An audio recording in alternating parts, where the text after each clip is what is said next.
Welcome to my basement, everybody. We've got a very special show today. Let's be honest, they're all damn special. We try to make every show very special and fun, but we've got two guests on the show for us today who have been a part of a team that has brought us an incredibly large video game. It is called XCOM 2, and I'm joined by the executive producer, Garth Deangelis, and by the designer, Mark Naut, and we are going to get into it a little bit because these guys have been squired away, working very, very hard on the game, and as we all know, they are still working very hard on the game because that's how the video game industry works these days. There is no end date to shipping these things anymore. Isn't that the case, Garth?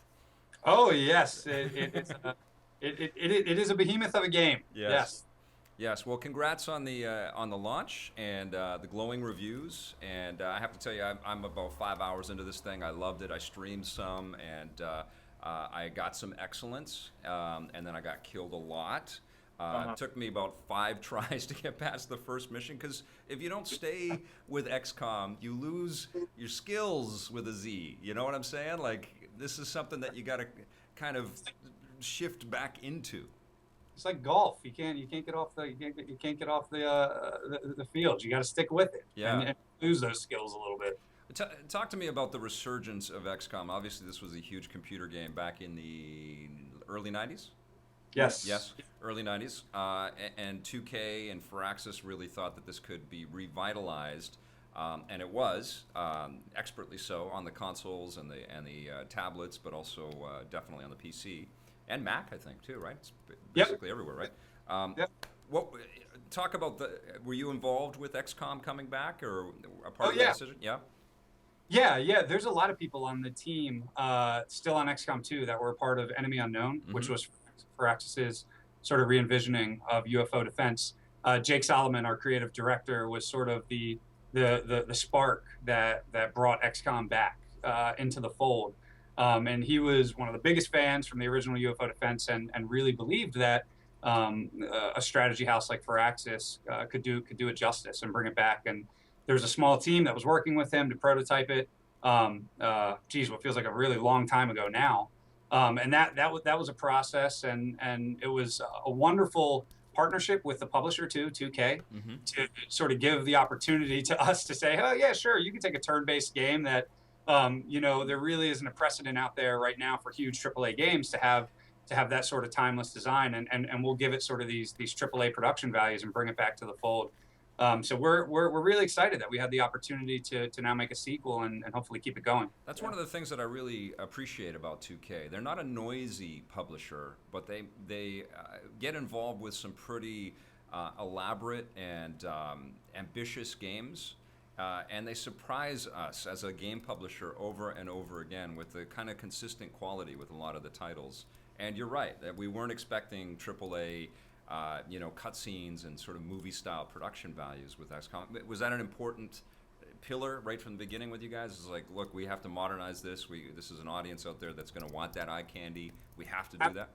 Absolutely. There was multiple components going on concurrently, and Jake was focused on the mechanics of it and what he wanted to do to bring those back and modernize the design and make sure that it was up to speed with the trends. But there was concurrently with our project art director, Greg Furch, there was a team going on that did this pre-visualization, which we released a few years ago when Enemy Unknown came out, so you could Google it and check it out.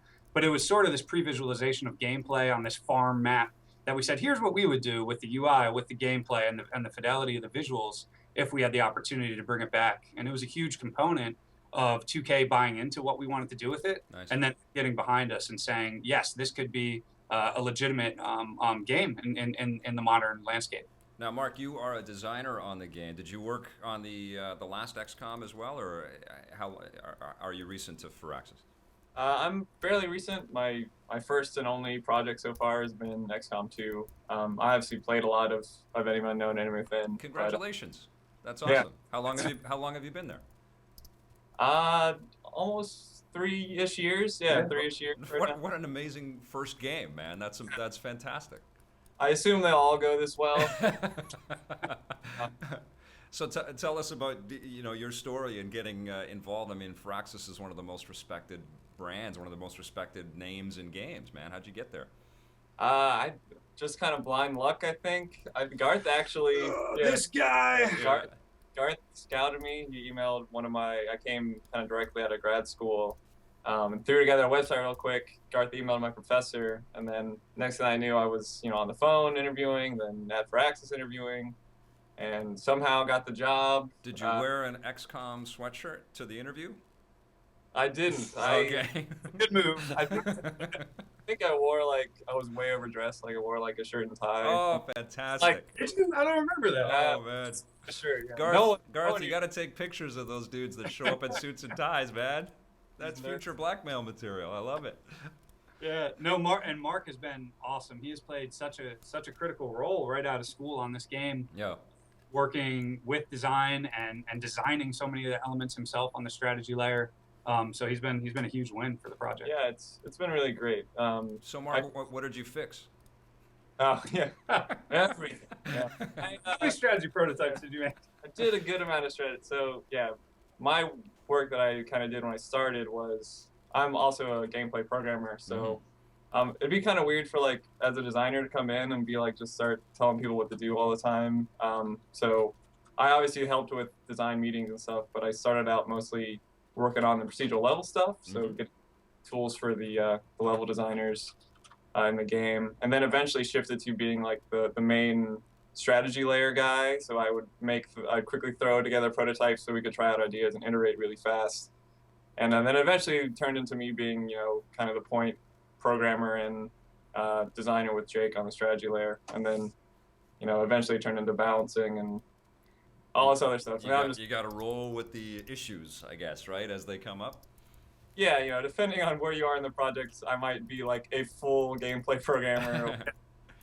You wear many hats. Whatever's on fire, I'll try to help out with. And you could thank Mark for a lot of the difficulty that you might have been encountering. Oh, it's an impossible game. Thank you, Mark. Yeah. Thank you so much. Now, it's just you three at Firaxis, right? So you two guys and the dude behind you there?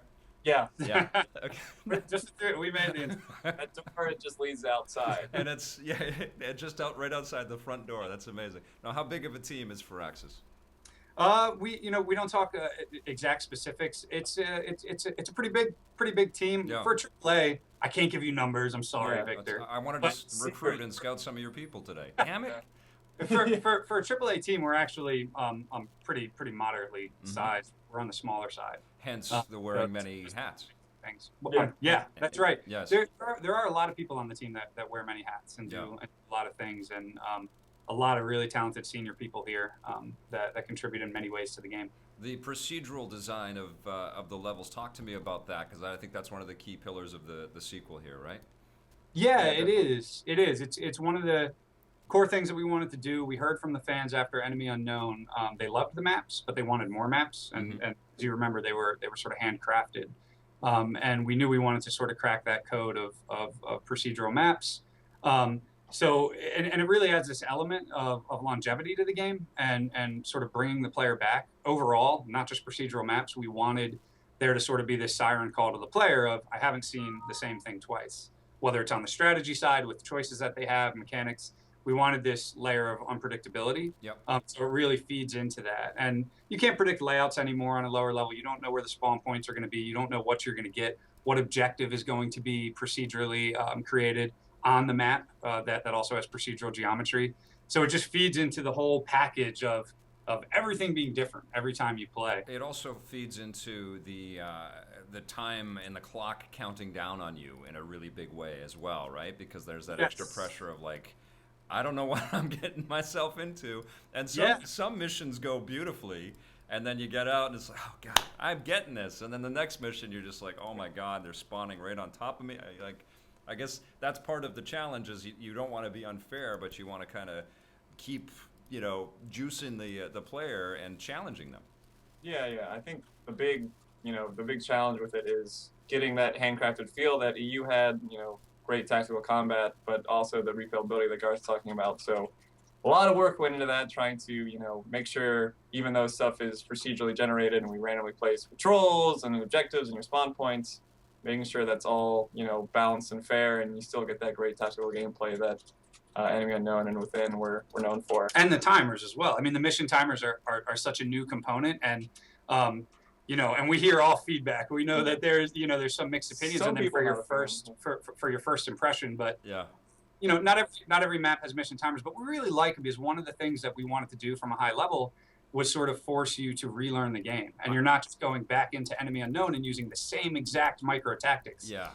It's sort of this fun twist that encourages you to use the mechanisms in a new way. Well, it's a risk and reward, right? I mean, you know, you've got to get up there and you got to solve whatever the objective is, but you are also putting yourself in harm's way, and you lose those characters forever, which is heartbreaking. I lost myself yesterday. Thanks, guys. Thank you so much. Never play with yourself as a character.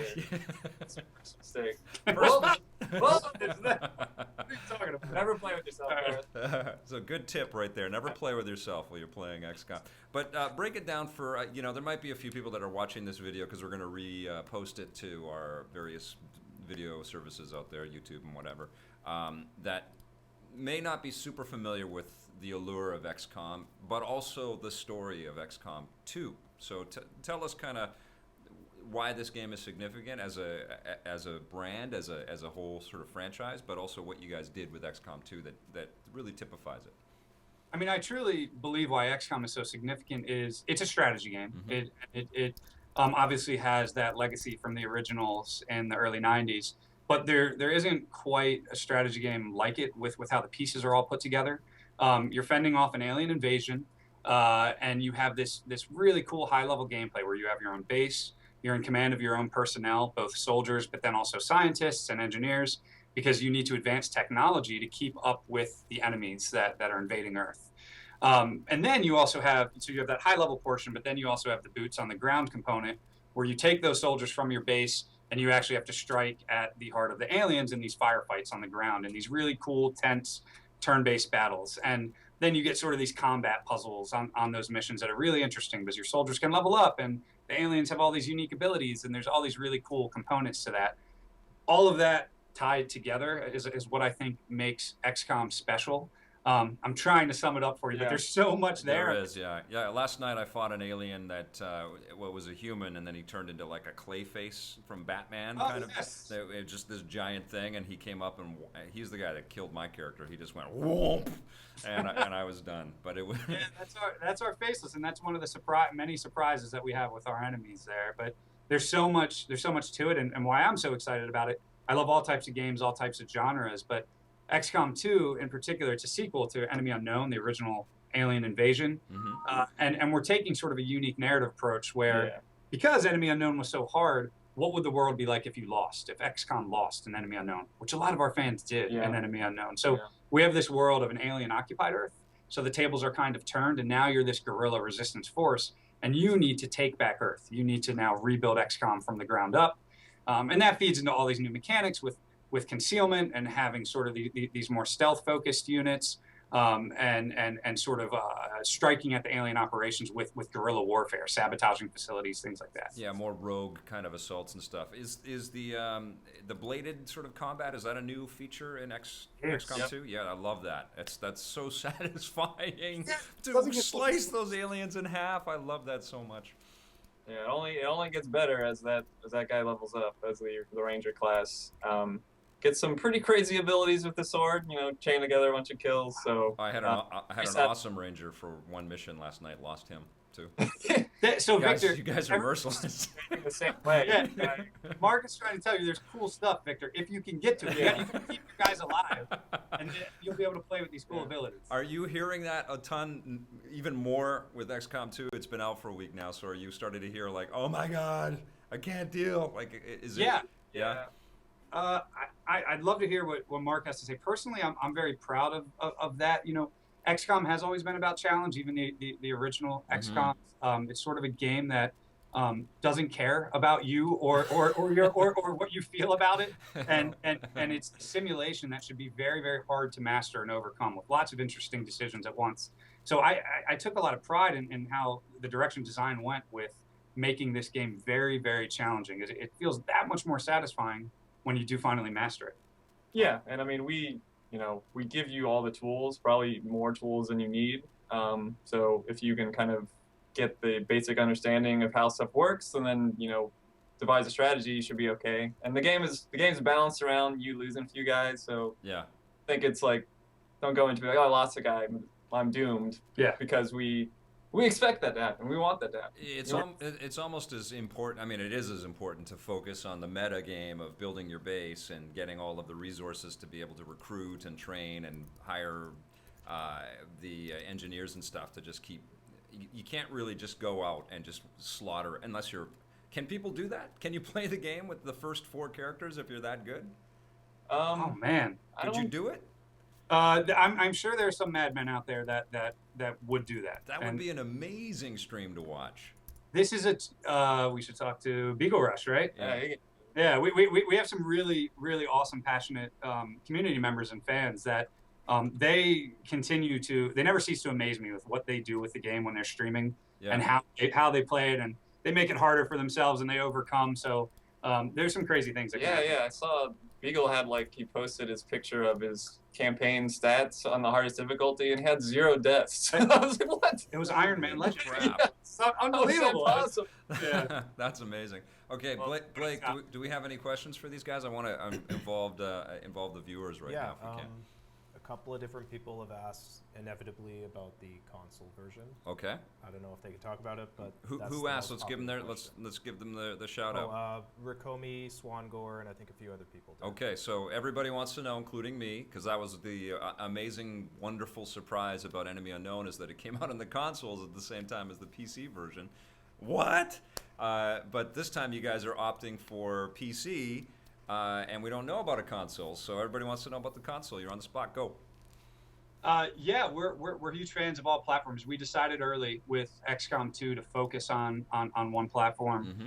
I'm sorry for anyone that has heard this answer before, but it really did allow the team to not split mindshare and to focus on all of these crazy features and goodies that you see in the game. Allowed us not to compromise on what we wanted to do design-wise for the game, and then when you look at things like modding, which you could talk about. Yeah, modding is a big focus. There's already I checked the other day, there was over 200 mods over the weekend or something, which 90,000 people downloading the top one. So having mod the day one, it was a big focus, and it was a pillar from the beginning. So kind of every system that we built, we had that focus of allowing it to be moddable and users to get into it. So that's obviously a very. Is that going to transport to PC? Is that going to be something that you guys can, or to console? Are you guys going to be able to do that on console? So we don't have any plans to release the game on console right now. Okay.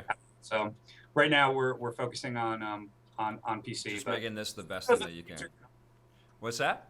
I said, who knows what the future can hold. All right, cool. Well, I have to ask about the tablets as well, because you guys obviously gained a whole huge following of XCOM players out there that were downloading it to the iPad. Did it come out for the Android as well? The last one? Yes, it did. Enemy Unknown did. It did. Again, we don't have any plans for mobile platform right now for XCOM 2. Okay, everybody in the world can quote us on that right there. So you have no plans right now for the other versions. All right, cool. So modding is going on like crazy, and I have to know, Mark, is this stuff that you're in grad school, you're training, you're learning, computer science and programming and all kinds of stuff, but obviously you're also spending every night and your weekends playing video games, and this must have been one of them. Were you designing this while you were in school? Were you going, oh well, this should be in there and that should be in there? No, I mean, if you're, a designer, you obviously look at games, take a step back and try to evaluate, what you would change. I mean, that's obviously something I thought about for, going into the interview was what I liked a lot about XCOM and what I might change. And he told us everything was perfect, which is why. Yes. Really brown nose, and then that's how you get in. It's actually the opposite, But I definitely didn't, think of anything to the scope and kind of, because XCOM 2 is just kind of this giant game with these crazy systems that interweave and then somehow, manages to be a coherent experience. It's pretty crazy. Yeah. So I definitely, grad school Mark was not on that level at that point, but. Well, the multiplayer is a big focus of this game as well, and I have to be honest. I've not played XCOM multiplayer, mostly because I'm too scared out of my mind to go up against anybody else that plays this really well. But talk about multiplayer in XCOM 2, and is it an evolution on multiplayer we've seen in this franchise before, or is it brand new? Is it ground up? There's a lot of new stuff about it. I think at the base level, it works in a similar way where it's a 1v1 deathmatch of you can send in a squad and units are worth points, so you build it out of the aliens, which all have new crazy abilities and stuff. But, it works the same, and then you go into a map, and we use our procedural system to generate the multiplayer maps, so that's always different as well, which is cool. That's great. Can you trap the other players' characters and have them be your own? Can you take them as hostage? Can you do anything like that? Yeah, there are psionic abilities and hacking robotic enemies in there, and you can generate more units by various means. There's a lot of the aliens have like really crazy abilities, so there's a lot of wacky stuff that happens in multiplayer. It's fun to take them and use them for yourself after getting your ass handed to you in a single player game. Yeah. Use those crazy alien abilities against someone else. It's a joy.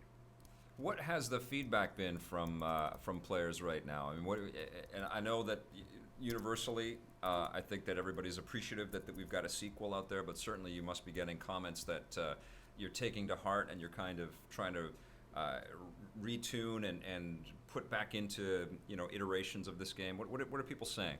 Oh yeah, most definitely. When you have a team so passionate about this franchise, you can't help but sort of absorb everything being said, and of course we're getting a lot of really nice feedback, which is nice after all of the time that has been put in to try to deliver a game that's a little bold and not just a straightforward sequel. There's a lot of risks that we're taking, and we love hearing the good feedback. But of course, there's feedback as well. We're fully aware of a small portion of people that have said that they've had some performance issues.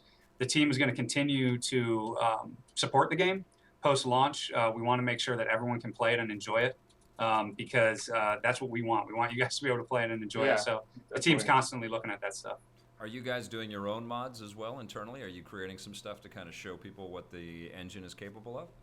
We did some example mods that are there, and then we actually hired Long War Studios, who are kind of famous for the Long War mod of Enemy Within.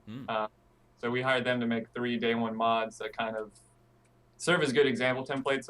One is they added a new enemy, and they added a new weapon type, and they added this whole new skill system that can go on top of your soldiers. So those were very good examples as well. Personally, we're not like modding it a lot, but we're trying to be responsive and help people and put out documentation more and more. So yeah, there was only there was Enemy Unknown and then Enemy Within with the last XCOM. So really, it was like one expansion or one DLC with the last game. Is that kind of the model that you guys are thinking about for XCOM 2, or are you going to keep bringing new content up? Well, I mean, it sort of depends on the response we get. We do have plans for a digital deluxe edition, which we've announced. So we're going to have these packages of content that are going to be coming pretty fast and furious soon, that are more like traditional DLCs, but they're going to have the final 2 are going to have gameplay embedded in them, which is very, very cool. We're not talking about the details of them right now, but I think cool. I hope people will be pleased. We're very excited making them right now. All right. That's awesome. Okay. Now we've seen XCOM kind of traverse into other territories with the shooter. Were you guys involved in the what was the shooter called again? XCOM. The Bureau. Yeah, XCOM. the Bureau. Yeah. Were you guys involved with that before? No, we were not. That was a 2K Marin project. We spoke to them a little bit about high level narrative stuff, but that was not a co-developed game. When you see a game like this with all of its elaborate storytelling and the details and the characters that you guys have obviously spent a lot of time with, there is that idea that, oh man, this could be morphed into other genres or other kinds of things. Is that an interest at Firaxis? Is there any kind of appetite to build a different style of game around XCOM, or are you 100% focused and satisfied in the strategy genre? I think Firaxis is, we're built on strategy. We're very proud of the fact that we make premier strategy titles. It doesn't mean that, of course, we don't have fun conversations every now and then, and we're really excited about XCOM and that design sort of as a platform. Yeah. But we're very strategy through and through. Is there, and I know you can't really tell me too much about this kind of thing, but you can see the cinematic kind of attraction of this property. Do you guys have discussion about, an animated series or comic books or a movie or something based around this? We're writing one, right? Yeah, well, I mean, obviously, as a person who made the game, that stuff would be awesome. I mean, I wouldn't, take a part in making it. But there is there's actually a prequel novel to XCOM 2 that was written by Greg Keyes, XCOM 2 Resurrection, which kind of bridges the gap. So that kind of... And that's available already? That's out there right now? Yeah, cool. Yep. So, I mean, I think all that stuff's awesome. I don't know of anything right now happening, but, it's a very interesting universe, especially, I think, the turn in canon that we took for XCOM 2, having you've lost, and now there's this, alien shadow government over the world. So yeah, I love that Rebel Alliance kind of vibe to it. It's awesome, bringing the band back together, kind of thing. That's right. Yeah. Yes. Okay, I want to give our viewers some tips. People are playing this game right now, and we're going to get a couple more questions here in a second. But let's get 3 tips from each of you guys, different tips. So, Mark, let's start with you right now. 3. All right. Okay. Or Garth can start. Go for it. I'll keep we're it good simple. at the game. Yeah, no, that's right. I have people die on me too, Victor. Yeah. It's not just these tips might be kind of half baked. So this one's pretty darn obvious, but you always want to keep your soldiers in cover, ideally high cover, and use Overwatch to your advantage. Mm-hmm. And you want to take advantage of ambushing, which is using Overwatch in concealment before you take your first shot at the enemy. It allows you to most efficiently take out the first group before they can get to cover. And that's something you want to do because a lot of enemies can spawn on the map. I say cover, use Overwatch, and then on the strategy layer, for me personally, I generally like taking advantage of the guerrilla tactics school because I want to increase my squad size early, so you don't just have four squaddies on a map. You want a strong roster, and you need to start building up your soldiers and giving them some gameplay depth if you want to survive. So search the map and get the resources to keep hiring your soldiers. Yep, and make sure you can upgrade them through the guerrilla tactics school. Gotcha. Okay, Mark. Those were all mine. Let's see. Well, I can get specific. So, flashbangs disable mental abilities. So if a sectoid is mind controlling somebody, you can flashbang them, and it will drop the mind control, and his side zombies will die. So that's very cool and useful to know. Cool. Yeah. Thanks. Yeah. That's good. That's good. On the strategy layer, make sure you're utilizing your engineers at pretty much all times. They can always pretty much be doing something. So yeah, you can actually staff now. Yeah, in so XCOM you can. 2. There's kind of this worker placement side game in the strategy layer where you move engineers around to clear facilities or build facilities or improve the functionality of existing facilities. So how do you find more engineers? I want one more tip from you, but how do you find engineers in the game? Because I've only got... That seems like a desperate personal question. It is a very desperate personal question. I've got a lot of stuff to build. How do I find my engineers? There's a few faucets for engineers. There's obviously missions will sometimes give you engineers. Resistance HQ, you can use supplies to buy engineers sometimes. Then when the black market shows up, a lot of times you can spend intel to get engineers there. Okay. And also, there's resistance rumors that appear in a semi-random fashion, and sometimes an engineer will be the reward for that. Yep. So, and those can appear after missions and sometimes chain together. So always kind of be scanning those as well. And so what I'm hearing, engineers, the most valuable resource in the game. they're pretty. It's tough to say they're the most valuable. It's tough to say anything is the most valuable, but they're very important. Yeah, it's weird because a lot of times you can trade a different resource for another one. So it's not a bad decision to go after supplies or intel when, if you don't have, if you have a lot of intel and you don't really need to make contact, you can potentially convert that into the staff you need or weapon upgrades you need or, stuff like that. So Awesome. there's a lot of interplay between all the resources on strategy. Okay, that tip was just for me. Thank you. Do you have another general tip for everybody? Another general tip. Well, that was a long tip just for you. Make sure you deal with stun lancers because they can knock you unconscious. Oh, those things, those things drive me crazy. Because you think they're okay, you think they're kind of harmless, and then you die from one of those things too, right? They can kill you as well. They can knock you unconscious. So Yeah.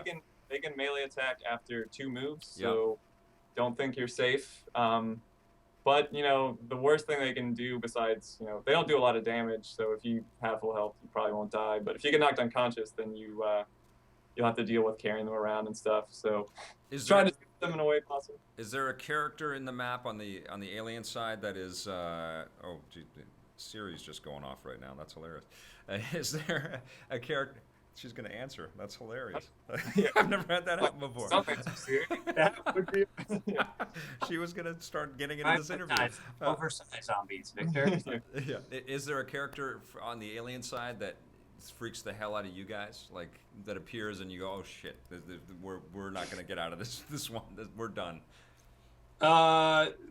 There's a lot, all of them, but the Vipers are pretty terrifying for many reasons. Just if you have any inkling of a snake phobia, it's sort of your nightmare come true. And then they also have the ability to pull you out of cover, which is your security blanket as a player. That happened last night.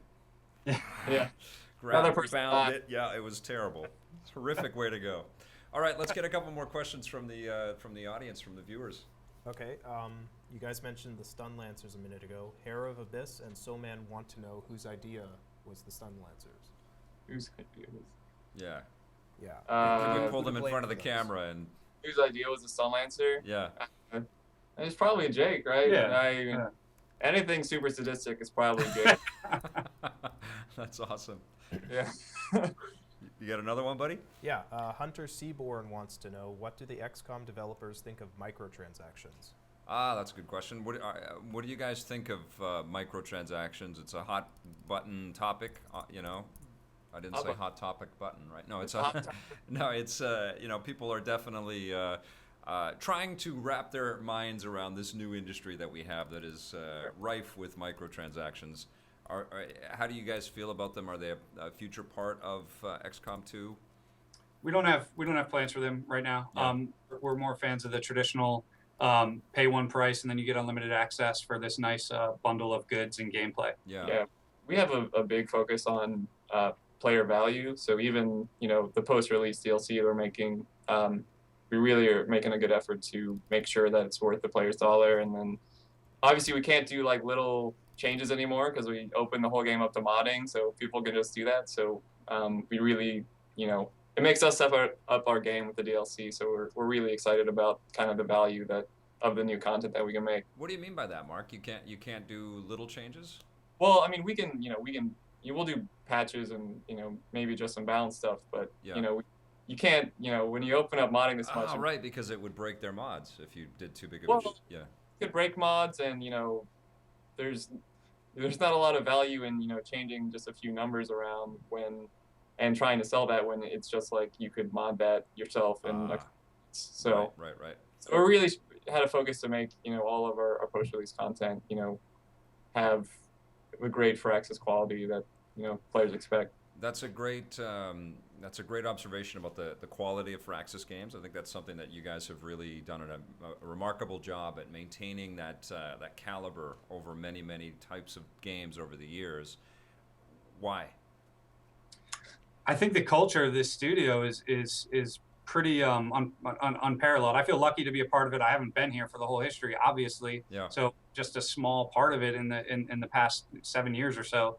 But this studio is built on awesome creativity with Sid Meier and Civilization, and having that framework there and having these core pillars of building games that stand the test of time and making sure the player has interesting choices, and always thinking player first. And it sort of piggybacks off what Mark was saying about the player value for the money that they're paying and the time that they have in the game, and that we're not wasting their time, is very important to us. Our designers here are very cognizant of that, and they are constantly It's like they have sort of the ghost version of the community over their shoulder all the time. They're always thinking of It's them. terrifying. But I think that's really important is making sure that we're delivering goods that the community's happy with is what keeps us here and allows us to make more.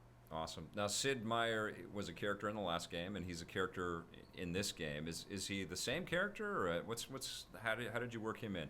He's an updated Psy Warrior. Yeah. Oh, well, He's, we have, certain super soldiers, as we call them, with, they're just kind of beasts that have a bunch of abilities and stuff. So Sid was one in Enemy Unknown, and he's also one in XCOM 2. So, and there's a few others that you can probably look around and find, or try out people in the community or something, and he might be a super soldier. You don't want to spoil it. Well, I'm sure the internet already knows. Yeah, for sure. But, does Sid work on XCOM? Does he play test with you guys? Is he involved in the game at all, or how does that work? He definitely gives feedback. Mm-hmm. He's not part of the in the trenches development team. He has his own projects, but he works with Jake, talks to the designers, plays the build, stuff like that. That's awesome. That's awesome. So, does he come to the office every day and? Oh yeah. Yeah, he's there all the time. When I leave at night, his car is still one of the last ones there. He's in his office coding away. It's amazing how he's still in love with that. That's amazing. Well, I mean, I think it starts with the leader, right? It starts with that, and you guys are also based in what's the city that you guys are in? I've never been actually to the Firaxis office. Where are you guys? We're right outside Baltimore, Maryland. Okay, right. I thought so. And there aren't a lot of other game developers in that area, right? There's some MMO stuff out there. Well, but Bethesda is close. Yep. There's ZeniMax, which is affiliated with them, and then there's some other smaller companies as well. I've been to the. No, I don't think I've ever been out that way. Do you think that being based where you are has been a part of the core philosophy and the sort of focus on quality?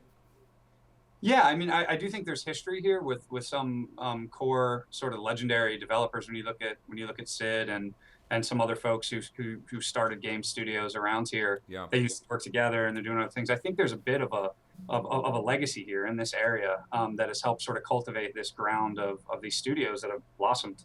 Yeah, I mean, I noticed that as a trend, as I've been very fortunate to go and visit studios all over the place, and I feel like sometimes when there's a little, and it's not like you're completely isolated, but the geography plays a part, I feel, in the way that the team kind of bands together. I mean, look at BioWare in Edmonton. Nice shout out on your sweatshirt, by the way.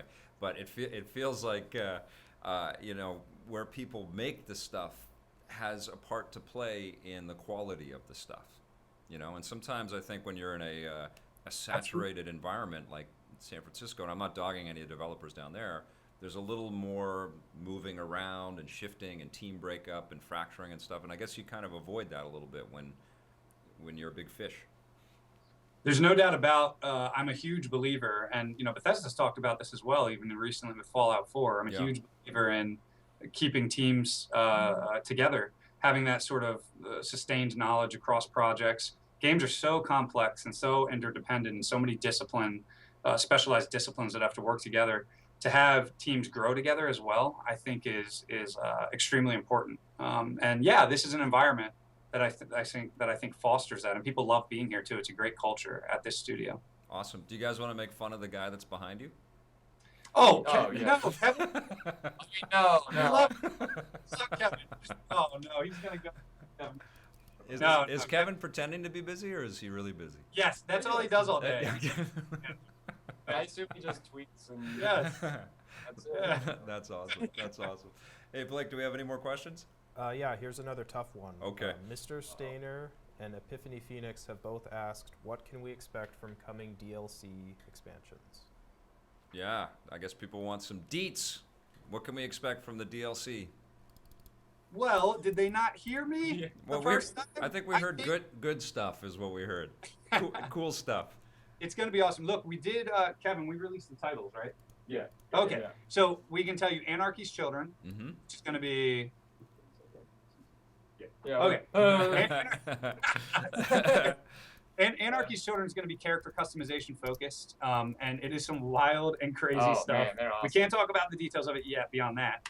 but it's driving me crazy looking at it. It's pretty cool. It's in development right now, starting to go into test, and we can't wait to tell you more about that.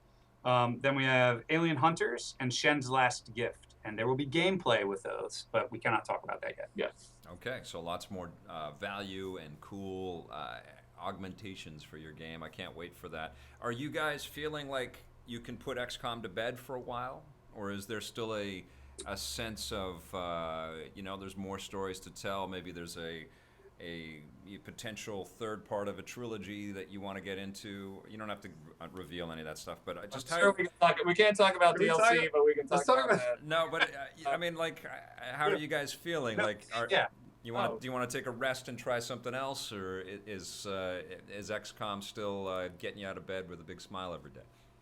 It does for me. I truly feel honored to work on this franchise. I believe it's a timeless franchise. I love the gameplay mechanics, and I love what the publisher allows us to do with it. And as long as we keep delivering high quality, it's something that I'd always be interested in. Yeah, working on XCOM is great. I'm definitely. Well, it is like my first game, so like I'm not tired of working on it. I'll keep. And obviously we're still looking to support XCOM 2 post-release. Yep. Yeah, I mean it's a great franchise to work on. I still think there's a lot of room in the the core gameplay where we can try new stuff and shake it up a lot. Like as you can see from EU to XCOM 2, we it looks kind of similar at some points, but then it feels completely different, and there's all these systems. And that is actually one of my favorite parts of XCOM 2 that Mark just touched on. Like when you hear people, when you look at the screenshots and you hear, okay, you still have a base and you still have battles, but when you're playing it, when you're playing the details of this game, it feels very, very different from Enemy Unknown. Yeah. Which I'm so proud that it turned out that way, and I think it's a bold move. I think it would have been a little bit simpler to do a more derivative. We're keeping these same exact systems in place, but you really have to relearn the game. Well, I feel like XCOM Enemy Unknown and Within were kind of training missions in a way for XCOM 2. Right. Like you get the mechanics, you understand how everything kind of works, and then you turn the screws, man. You make it procedural, and you put a timer on this thing, and it's like, oh my God, the pressure just doesn't stop. And then you go back to the base, and you've got a different side of the alien invasion that's coming in, and you're just like, oh, it's like alarms are going off all over the damn place in this game. I like that. Yeah. XCOM is just a tutorial for XCOM 2. I mean, it feels that way to me. Yeah. I like that. I like that ratchet up. Now, Mark, there are a lot of viewers that are watching this, that watch our shows, that watch our content, that want to make games. So I know that they would appreciate some of your wisdom and your insight. Now, you had a dream to do this. How much of that dream is how you actually saw it realized? I mean, is the job that you thought you were going to do, is that the job that you're doing? Pretty much, yeah. I mean, that's it seems like it's a lot of fun to do, and it is. And then there's obviously a lot of days that aren't that glamorous where you're kind of doing shit work, but it's like it feels so good to be part of this team. It's like the biggest, most complicated team group project that you can think of, and being around all these talented people that are passionate, it's really amazing. It's hard to explain. It's more than come true in that respect. That's awesome. That's great. Was there a hazing ritual at all? Did you have to shave any part of your body, or like run around the campus, or anything like anything weird happen? Let's talk about. This is all secret. Praxis trade secrets. Blood in, blood out. That's right. But it's also interesting too, and Mark and I both came from graduate programs that were focused on entertainment technology and games and things like that. But Mark, the reason that for people interested in getting in games, the reason that we were so intrigued by Mark was he sort of took the lead on game prototypes himself. Yep. He made these awesome prototypes. He got his hands dirty. Your resume is it's very important for undergrad and making sure that you can do get your baseline core stuff done. But in games, you have to prove that you can work with the team and actually make something. You need an artifact to show. And he showed us quite a few examples of different things. Yeah. I think my website is still like the exact website because I haven't updated it. But yeah, I had a lot of playable prototypes like on my website, and I think the best thing you can do if you're looking at getting games is to just make games and then be able to talk about exactly what you did and what you learned. And then as far as being a designer, what's helped me out, especially at Firaxis, which has very designer program designer programmer history is really having that hard skill of programming or something else has been a big help, because when you're not doing a lot of design, you can always help out in some other way. And when I first started, like I said, I did a lot of programming, helping out with the procedural stuff, and then prototyping the strategy layer. So Yeah, that's certainly, I think that applies to production in anything. I mean, I get a lot of people asking about television and doing all of this stuff, and Yeah. the more slashes you can add to the job title, the better problem solver and the better solution you are for whatever gets made, and the more sort of options you've got for a career, I think, right? Absolutely. Yeah. Absolutely. And Mark who is far more talented than I am. But along those lines, I tried to make a role for myself when I came to Firaxis. I also made a game in grad school. I was the role of producer. I did some design work on it. I composed the music, and I wanted to get into the IGF, which helped get me that opportunity. What I would recommend to people wanting to get in is make a project that can be deemed shippable, Mhm. and try to get exposure for it. That way, and find a role for yourself, just like you were saying, Victor. I don't have coding skills at all, but I figured out how else could I help. When I got to Firaxis, I taught myself Unreal with the help of other talented people here. I did level design. Yep. I did things that were a little bit outside of the box to show this is what I want to do to be a part of this team. Yeah, that's awesome. That's awesome. Talk to me about some of the team building kind of stuff that you guys do at Firaxis. I'm not asking for a job, okay? I just want to know about hypothetically, if I were no, but I want to know about the internal sort of just the atmosphere. Like, what are some of the things? Like, did you guys go and rent out a theater to go see Star Wars together or something? Like, what? We did exactly Yeah, that. that's true. We'll sometimes go watch movies together, and there's a lot of board games being played at lunch and video games at lunch together. We obviously do sometimes meals and stuff together. Basketball when the weather's nice Basketball, and my yeah. knee's not giving out. I mean, Yeah. we're well rounded here. That's Soft- awesome. Fall 2015 champions. Not plug, yeah. plug the softball team. check out our. Talk to me about games that you're looking forward to in 2016. You've got a little bit of clearing now. You're not in crunch. You're not trying to get this thing shipped.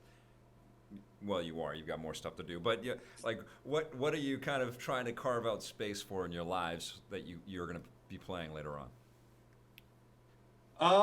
There's a lot of games. I have a very embarrassing backlog that is probably like 2 years old. Yeah. But more current games. I read a bunch about Firewatch. I'm interested to give that a go as a sort of as a father, and I have a wife and kids. That sounds very appealing to me, to have sort of a 4-hour experience that is a little more narrative driven, that I could play in a bite-sized chunk. It's a tremendous game. I had the designer Nels Anderson on this show last week. It was a wonderful experience, and the game is great. What about you, Mark? Well, I'm kind of in the same boat. Like, I'm just starting to play like Witcher 3, so I'm looking forward to playing all the great games from 2015. But that's been announced. I'm looking forward to playing more Darkest Dungeon, which kind of came out recently. Right. We have been playing that. That's cool. I think Frozen Synapse 2 just got announced. Yep. I'm really looking forward to that. So more strategy. Yeah, and like the Fire Emblem games just kind of came out as well. It did, and I'm going back and forth between Fire Emblem and Xcom. It is wonderful. It's like a bounty of strategy happening. It's fantastic. My mind is just so Stimulated. fine now. Yeah. What did you guys think of Star Wars? Because everybody talks about it. What did you guys think? Everybody's talking about Star Wars right now. I loved it. Yeah, I thought it was really good. I mean, I think some of the criticisms that have been leveled at it are fair. Like, it felt very safe story-wise, Mm-hmm. but I mean, I like that story, so it wasn't a giant issue for me, and I found myself kind of lost in the narrative or enthralled with the movie. So Was that a studio-wide kind of vibe? Did most people really dig it? Yeah, I think most people. There's definitely some naysayers, right? yeah, there's some movie snobs or whatever. Yeah. But Yeah, Blake hates it. My buddy Blake over here, was really really disappointed with it. Yeah, he's got some pretty good problems with it, and if we get him talking about it, he'll tell us, and we'll all start to hate it a little bit more. My biggest problem, and I've said it many times, is Chewie and Leia don't have their moment together. After the happening. I've heard that from some people. After the event, they didn't show that on screen. It's like, that still drives me crazy. But I freaking love that movie. You know what? It's been awesome to have you guys on the show. Do we have any more questions? Yeah, I have one last One last question. Okay, good. Diaz wants to know, what are your favorite mods so far for the game? Oh, good question. What are your favorite mods so far for the game? Mine is the Pigeon, the Pigeon launcher. We have an effects artist, very talented effects artist, Steve Jameson, and his pigeon effect on Enemy Unknown became a little bit infamous in the community, where everyone loved the pigeon effect. They would look for the pigeons on the roofs and all throughout the maps, and the pigeons would just like randomly show up in front of the camera. Yeah. And there's a mod, I think, that allows you to shoot them. Yeah, they become the bullets in your gun. Yes. That's amazing. So that one's awesome. I think my favorite is just kind of general, like, all the new customization stuff that's happening, because I spend way too much time just like dressing up my soldiers like dolls and stuff. So there's some like super like tactical ones, and there's like goofy ones. So I'm just all about all the new customization for my soldiers. I love all of that stuff. The characters look fantastic. I love the aesthetic that is the XCOM universe that you've created, man. It's hard for me not to, as a producer, I go, well, this should be an animated show. This would be amazing. We agree. Yeah. Yeah, so cool. Guys, it's been awesome to have you on, and I'm looking forward to getting better at this game and future content for this game and future announcements from you guys. Hopefully console players get to experience this one soon. But thank you for joining us, and everybody go check out XCOM 2. It's a treat. It's a really fantastic treat. Thanks, guys. Thanks. Thank you. And thank you for watching, everybody. We'll be back a little bit later today, actually. Blake and I are going to do a review wrap-up of some of the movies and the games and stuff that we've been playing recently. Thanks for watching. Stitcher!